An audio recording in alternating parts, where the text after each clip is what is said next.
Good morning students. Our today's topic is debate writing, that is for class 11th and 12th by your favorite sir. And it is divided in two parts. One is for the motion and second for against the motion. I have prepared it in two parts. Part 1 for the motion. For the motion का मतलब है, motion का मतलब होता है विचार या topic. तो जिस टॉपिक में डिबेट राइटिंग लिखी जाएगी हम उसके पक्ष में कैसे लिखी जाती है उसके बारे में पढ़ेंगे। सेकंड पार्ट में पढ़ेंगे अगर हमें अपने विचार या डिबेट को लिखना है या बोलना है उसके अगेंस्ट में, यानी कि जो मोशन हमें दिया गया है, जो टॉपिक हमें दिया है उसके अगेंस्ट में जब हमें बोलना हो, लिखना हो, तब कैसे उसके लिए यूज़ किया जा सकता है, किस तरीके से लिखा जा सकता है। तो चलो देखते हैं। सबसे पहले स्टार्ट करते हैं मार्किंग स्कीम से। मार्किंग स्कीम जैसे प्रीवियस जो लॉन्ग कॉम्पोजिशन रहा है उसी की तरह ही है। फॉर्मेट है 1 मार्क के लिए जिसमें ओपनिंग एड्रेस एंड कंक्लूजन आता है, और कंटेंट है 4 मार्क्स के लिए, एक्सप्रेशन है 5 मार्क्स के लिए, फर्दर डिवाइडेड है grammatical accuracy, appropriate words and spellings 2.5 marks, coherence and relevance of ideas and styles again it is of 2 marks. बात करते हैं डिबेट की कि डिबेट क्या हो सकता है। क्या डिबेट स्पीच की तरह है? क्या डिबेट एक आर्टिकल है? हाँ, चलो देखते हैं क्या है ये। डिबेट नाम से ही हमें पता चलता है वाद विवाद। कई बार स्कूल्स के अंदर भी ऑर्गेनाइज कराई जाती है डिबेट। तो देखते हैं। Debate is a contest between 2 speakers और 2 groups of speakers to show their skills and abilities in an argument over a topic. यानी कि जो वाद विवाद जो है, प्रतियोगिता है, वो एक और वो या तो 2 स्पीकर जो अलग अलग वक्ता हैं उनके बीच में है, या 2 अलग अलग वक्ताओं का ग्रुप है, समूह है, उनके बीच में हो सकती है, जिनका मेन कारण होता है कि वो आपके आर्ग्यूमेंटेटिव जो स्टाइल है, जो कैपेबिलिटीज़ है, जो स्किल्स है, उनको शो करना चाहते हैं। यही इसी वजह से डिबेट कराई जाती है। It is a kind of formal discussion before public assembly और लेजिस्लेचर। और ये एक फॉर्मल डिस्कशन होता है, यानी कि कैजुअल नहीं होता है, बड़े ही सभ्य तरीके से आप पब्लिक के सामने, लेजिस्लेचर के सामने अपनी बातों को रखते हैं। It is a persuasive manner of speaking with the aim of converting the view of another person. ध्यान से समझना इसको कि ये पर्सुएसिव मैनर है, मतलब आप अपनी बात से किसी दूसरे को, अपने ढंग से किसी दूसरे को अपनी बात पर राजी करना चाहते हैं। तो इस तरीके से ये लिखी जाती है। Speaking with the aim of converting the view of another पर, कि आपके जो व्यू हैं दूसरे लोग उसी दृष्टिकोण को अपनाएं, आपकी अप्रोच ये रहती है। दूसरा है मतलब इसी में ही है, और ऑफ द ऑडियंस और to your own point of view, यानी कि जो आपके खुद के पॉइंट्स हैं, मुद्दे हैं, या जो पब्लिक है, जो आपके श्रोता हैं, उन सबको, या कोई सामने वाला अगर कोई व्यक्ति विशेष है तो आप बहस के जरिए फॉर्मली आप उनको अपने मतों से, आपके व्यू पॉइंट से आप उनको सहमत कराने की कोशिश करते हैं। आगे है a speaker either speak for और against the issue being discussed, यानी कि जिसके बारे में चर्चा की जा रही है वो जो वक्ता है, जो ऑरेटर है, वो उसके पक्ष में भी हो सकता है। जो पॉइंट है, जो मुद्दा है, जो इशू है, या जो टॉपिक आप उसको कहें, वो उसके पक्ष में भी बोल सकता है और उसके विपक्ष में भी बोल सकता है। बस थोड़ा सा ध्यान क्या रखना है, आर्ग्यूमेंटेटिव स्टाइल तो आप करते ही हैं यूज़, साथ साथ कि ये फॉर्मल होता है, यानी कि आप इसमें कैजुअल भाषा का यूज़ नहीं करते हैं। तो ये हुआ डिबेट और स्पीच का एक बड़ा अंतर है। स्पीच में आप मेन लें कि आप जिस टॉपिक के बारे में बोल रहे हैं आप उसके पक्ष में भी बोल सकते हैं, आप उसके विपक्ष में भी, यानी कि दोनों को कंबाइन करके आप बताते हैं। अगर आपको मोबाइल का यूज़ बताना है तो आप उसके पक्ष में भी बताओगे, उसके कुछ फ़ायदे भी बताओगे, कुछ नुकसान भी बताओगे, लास्ट में कंक्लूजन तक पहुँचते हैं। ध्यान सुने मेरी बात को। लेकिन जब आप डिबेट लिखते हैं तो डिबेट में इन चीज़ों का ध्यान रखा जाता है कि या तो आप उसके पक्ष में ही बात करते हैं, जितने भी आप पॉइंट रहेंगे वो सारे के सारे आपके फोर में रहेंगे, यानी कि पक्ष में रहेंगे, फेवर में रहेंगे, या फिर उसके अगेंस्ट में ही रहेंगे। तो आगे जो पॉइंट्स मैं आपके साथ डिस्कस कर रहा हूँ उनसे शायद ये चीज़ें आपको बिल्कुल समझ आएंगी। Points to be kept in mind, पे किन किन चीज़ों को हमें ध्यान में रखना चाहिए। Debate should have always a good introduction to grab the audience attention and garner interest in the topic. Garner का मतलब अगर हम सोचें तो वो कलेक्ट या गैदर होता है, लेकिन यहाँ इसका मतलब बढ़ाने से है, इंक्रीज करने से है। तो जो डिबेट है वो कुछ ऐसी होनी चाहिए, उसकी प्रस्तावना ऐसी होनी चाहिए जो ऑडियंस, जो श्रोता आपको सुन रहे हैं उनका ध्यान अपनी ओर आकर्षित करे और लोगों की जो रुचि है उस टॉपिक के अंदर वो बढ़ सके जब आप बोलना शुरू करें। तो prepare the debate properly by considering both positive and negative aspect of the topic. ये आपको लिखना नहीं है, लेकिन जब आप बोलने वाले हैं डिबेट को या आप परफॉर्म करने वाले हैं एक पर्टिकुलर टॉपिक पर या आप लिखने वाले हैं, तो उस समय एक बात का ध्यान आपको रखना है कि उस टॉपिक के ऊपर पॉजिटिव एस्पेक्ट और नेगेटिव एस्पेक्ट, यानी कि दोनों को आप ध्यान में रखते हुए आप उसको बनाएं, उनके मेन पॉइंट्स को लिखें। क्यों? क्योंकि जो उसके बारे में बोलने वाला है, क्योंकि कोई अगर आप उसका फेवर कर रहे हो तो कोई उसका अगेंस्ट भी रहेगा, अगर आप उसके अगेंस्ट में तो कोई फेवर भी रहेगा। तो आपके व्यू पॉइंट्स ऐसे होने चाहिए जो ये सुनिश्चित करें कि आप गलत नहीं हैं। Address the jury and the audience properly, यानी कि जो श्रोता है, जो पब्लिक है और जो ज्यूरी है, जो वर्डिक्ट देने वाले हैं, उन लोगों को आप अच्छे से एड्रेस करें, ग्रीट करें। Make your stand very clear from the very beginning, ये वो इम्पोर्टेंट लाइन है जो आपको बताती है कि स्पीच और आर्टिकल से डिबेट अलग क्यों है। कि जब आप इसके बारे में एक्सप्लेन करने वाले हो टॉपिक के बारे में, तो आप बिल्कुल शुरुआत से ही इस चीज़ के लिए स्ट्रिक्ट रहें, अपने स्टैंड ले कि आप उसके पक्ष में बोलने वाले हैं या विपक्ष में बोल रहे हैं। अगर आप पक्ष में बोल रहे हैं तो सारी बातें आपको पक्ष की ही लिखनी है, ये नहीं कि हाँ ये तो सही है लेकिन ये ऐसा है, नहीं। अगर आप किसी चीज़ के बारे में दोनों पॉइंट देते हैं तो स्पीच हो जाता है, वो डिबेट नहीं रहता है। डिबेट के लिए ज़रूरी है या तो आप पक्ष के बारे में ही जो भी आप स्टैटिक्स जुटाते हैं उसके लिए आंकड़े इकट्ठे करते हैं, एग्जाम्पल्स जो आप देते हैं, अगर पक्ष में है तो सारे ही उसके फेवर के हों, कोई भी उसके नेगेटिव नहीं होना चाहिए।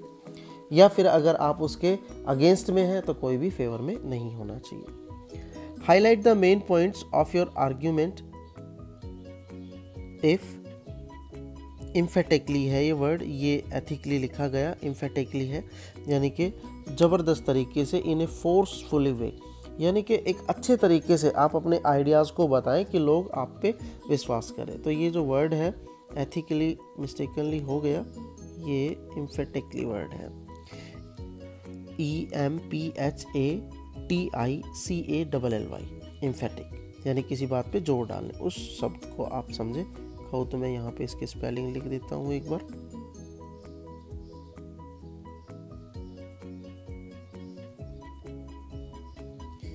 इम्फेटिकली, ये है इम्फेटिकली, इन ए फोर्सफुल वे, समझ आया होगा आपको। While developing points substantiate them with relevant examples and statics, इस चीज़ को ध्यान दें।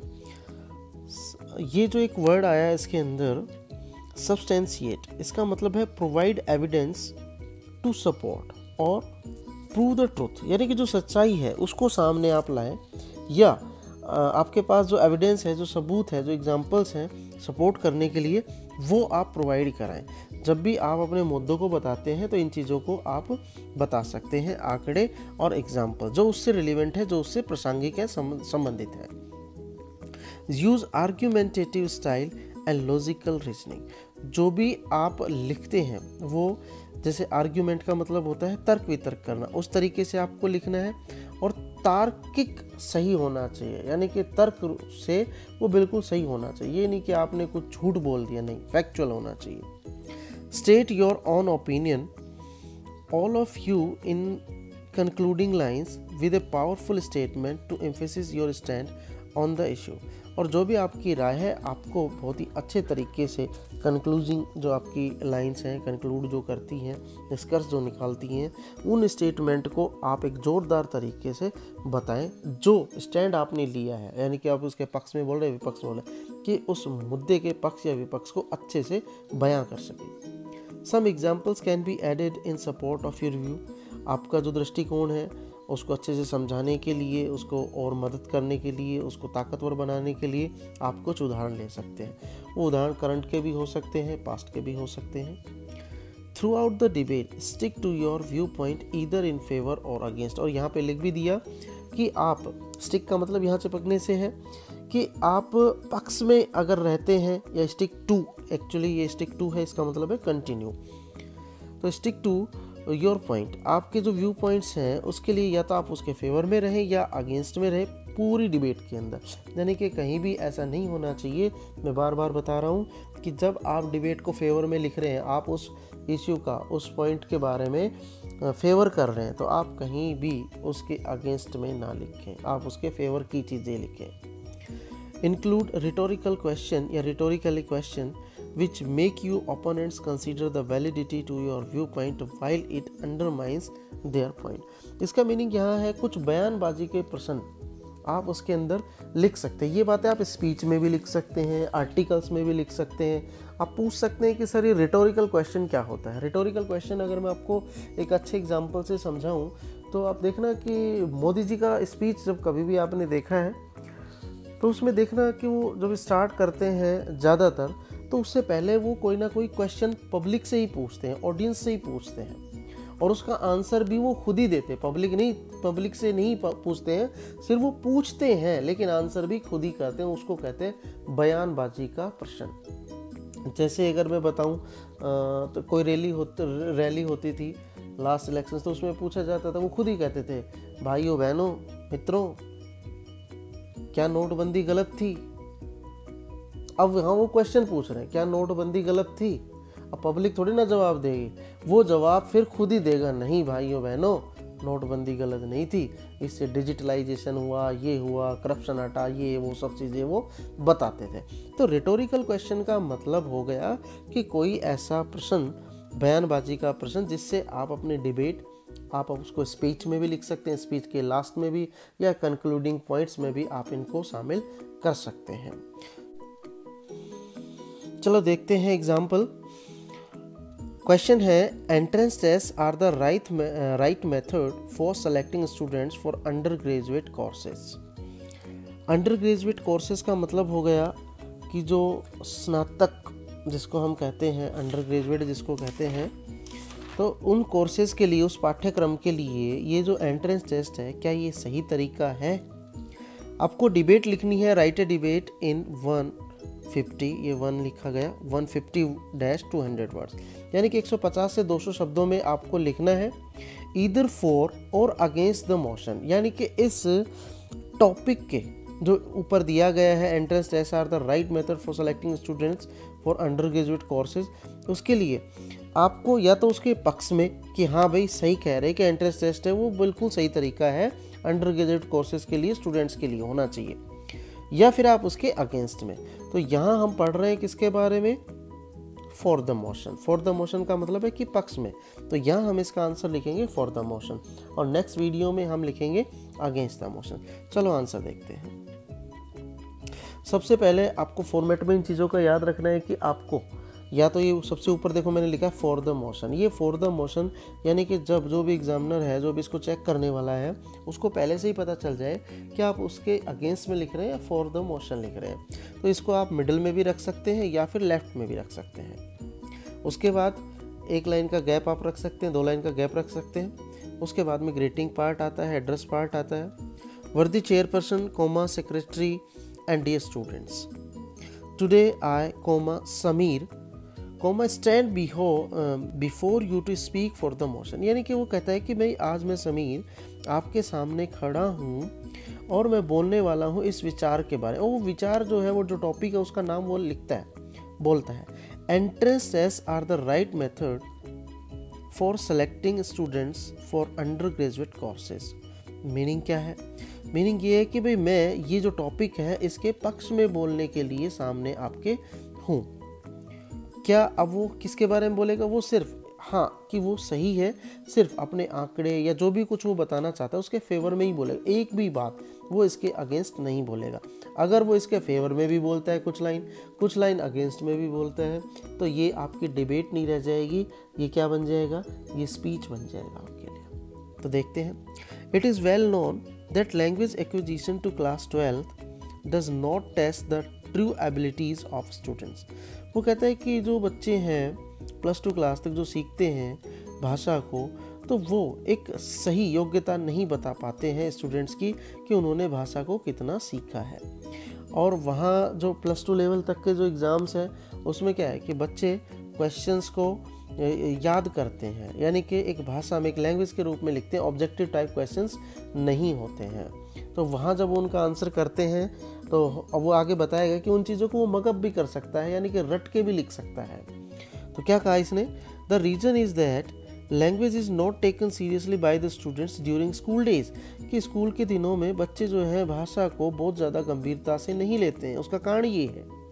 इन addition board results do not necessarily reveal the true potential of the students. दूसरा कहते हैं कि बोर्ड रिजल्ट्स जो हैं वो बच्चे का जो वास्तविक पोटेंशियल है वो नहीं बता पाते हैं। As they do well in the board by mugging up answers to typical questions without a proper understanding of the same। वो कहता है कि बिना क्वेश्चन को समझे ही बच्चे उस क्वेश्चन का आंसर रट कर दे सकते हैं। Thus even ordinary students can score very high in the board exams। कहता है कि जो साधारण से स्टूडेंट है जिसकी लॉजिकल पावर बहुत ज़्यादा नहीं है, माइंड पावर ज़्यादा नहीं है, लेकिन वो भी बोर्ड एग्जाम्स में काफ़ी अच्छा स्कोर कर सकता है if their memory is good and they memorise the answer to expected questions. यानी कि जिन प्रश्नों का उसको लगता है कि इम्पोर्टेंट है, आने वाले हैं, अगर वो उनको याद कर ले, सिर्फ समझे नहीं, सिर्फ उनको याद कर ले, मेमोरी में सेट कर ले, तो हो सकता है वो भी काफ़ी अच्छे मार्क्स स्कोर कर सकता है। दस इवन, अच्छा ये पढ़ दिया हमने। इन कॉन्ट्रास्ट तुलनात्मक को कहता है properly designed entrance test not only test the aptitude of the students for a prospective course। वो कहता है कि ये जो अगर एंट्रेंस टेस्ट है अच्छे से डिज़ाइन किया हुआ है वो सिर्फ बच्चे की योग्यता ही नहीं बताता है, बल्कि संभावित जो कोर्स है, जो बच्चे हैं मतलब प्रोस्पेक्टिव कोर्स है जिसके लिए वो संभावित कोर्स के लिए कुछ करना चाहता है, एंट्रेंस टेस्ट दे रहा है, उसकी सिर्फ योग्यता ही नहीं बताते उस बच्चे के लिए। It also actually brings out their capabilities, बल्कि उसकी क्षमताओं के बारे में भी बताते हैं। यानी कि सिर्फ योग्यता नहीं, उनकी क्षमताओं के बारे में भी ये चीज़ें बताते हैं। यानी कि जिस पर्टिकुलर कोर्स के लिए वो टेस्ट लिया जा रहा है, अगर वो उसमें अपीयर करता है तो वो सिर्फ वहाँ रट नहीं सकता है। उसका कहने का मीनिंग ये है। तो ये अपनी बातों को काफ़ी अच्छे से रख रहा है, लिख रहा है। In addition an entrance test will ensure that only students who are genuinely interested in the course will take it. दूसरा वो कहता है कि एंट्रेंस टेस्ट में पार्टिसिपेट भी वही लोग करेंगे जो उस कोर्स के लिए रियली या जेन्युइनली इंटरेस्टेड है। यानी कि अगर बोर्ड एग्ज़ाम्स की बात करें तो उसमें जो मार्किंग है, हो सकता है कि कोई उसमें इंटरेस्टेड तो है नहीं, लेकिन उसके नंबर आए हैं, हायर मार्क्स उसने लिए हैं, तो हो सकता है वो कोर्स उसको मिल जाए, लेकिन वो इसके लिए इंटरेस्टेड ही नहीं है। तो इसमें ये फ़ायदा होता है एंट्रेंस टेस्ट का कि जो बच्चे इंटरेस्टेड हैं वो ही उन कोर्सेज में शामिल होंगे। आगे कहता है कंसिडरिंग ऑल दिस, कह रहे कि इन सब चीज़ों को ध्यान में रखते हुए I strongly feel that entrance test are the right method for selecting students for undergraduate courses. कह रहे इन सब चीज़ों को मैं मानता हूँ और इनके हिसाब से मुझे लगता है कि एंट्रेंस टेस्ट है वो एक बहुत ही अच्छा तरीका है बच्चों को अंडर ग्रेजुएट कोर्सेज में सिलेक्शन के लिए। तो और लास्ट में उन्होंने कहा थैंक यू, क्योंकि जब भी कोई स्पीच करते हैं, डिबेट करते हैं, आप अपनी बात को रखते हैं तो थैंक यू तो आपको बोलना ही चाहिए, क्योंकि सभी लोगों ने आपको सुना है, आपकी बातों पे ध्यान दिया है। तो स्टूडेंट्स ये हुआ डिबेट राइटिंग, और इसमें आपने पढ़ा फॉर द मोशन, एग्जाम्पल भी आपने उसी का देखा।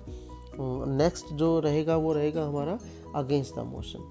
तो मैं आशा करता हूँ कि आपको समझ आया होगा, और डिस्क्रिप्शन में मैं जो क्वेश्चन आपके लिए छोड़ूंगा उसके लिए आपको उसका आंसर करना है। और आप नेग्लेक्ट ना करें स्टडी को, बस मेरा यही है आप लोगों से निवेदन। Thank you.